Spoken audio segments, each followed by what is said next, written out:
Bienvenue sur la chaîne de Vapoclop. Aujourd'hui, présentation de l'atomiseur K3 de chez Aspire. L'atomiseur K3 fait partie de la famille des cléromiseurs, c'est-à-dire qu'il fonctionne avec des résistances préfaites qu'il faudra mettre à l'intérieur du réservoir. Il ressemble pas mal aux premiers atomiseurs sortis dans l'idée dans la cigarette électronique, c'est-à-dire les premiers atos qu'on a utilisés vraiment pour arrêter de fumer. À l'intérieur de la boîte, nous trouverons bien entendu l'atomiseur K3 et un message de mise en garde. L'atomiseur K3 mesure une hauteur de 55 mm pour un diamètre de 18 mm et une contenance de 2 ml.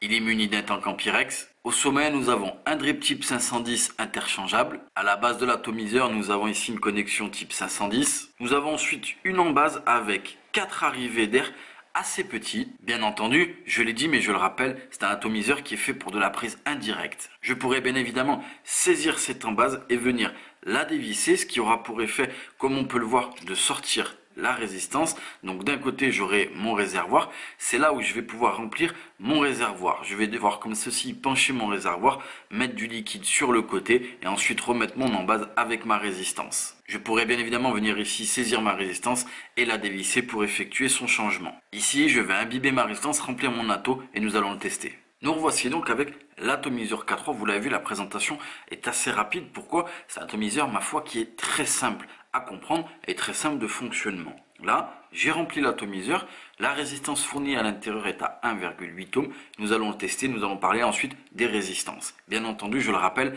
c'est un tirage en prise indirecte, d'abord dans la bouche, ensuite dans les poumons. Là, j'ai un liquide qui est en 50-50, c'est une menthe et on le teste.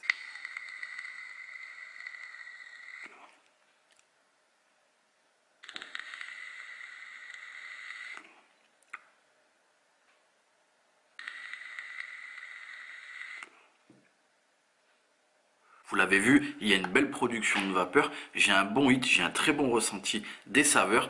En ce qui concerne le réglage, j'ai été réglé à 11 watts. Mais on va bien entendu aborder les résistances. Les résistances de chez Aspire compatibles avec le K3 sont des résistances, ma foi, très connues et qui fonctionnent merveilleusement bien. À savoir les résistances BDC et les résistances BVC. BDC veut dire Bottom Dual Coil et les BVC veulent dire Bottom Vertical Coil. Dans les BDC, nous avons les résistances à 1,6, 1,8 et 2,1 ohms. Elles sont préconisées en volts, je vous l'ai dit, c'est vraiment comme les premiers atos qu'on avait, donc dans l'idée entre 3,5 et 4,8 volts. Nous avons ensuite les BVC, elles aussi disponibles en 1,6, 1,2 et 2,1 ohms, préconisées pour, d'une manière générale, les trois entre 3,3 et 4,8 volts. Bien entendu, nous n'avons plus trop l'habitude de parler en volts. Moi, je vous conseille de le faire au ressenti. Mais sachez que ce sont des résistances qui n'ont pas besoin de monter très fort en termes de watts. Là, moi, le réglage est en watts. Je n'excéderai jamais entre 12 et 14 watts maximum. Puisque je vous l'ai dit, c'est un ato qui est fait pour ça. C'est-à-dire que le tirage ici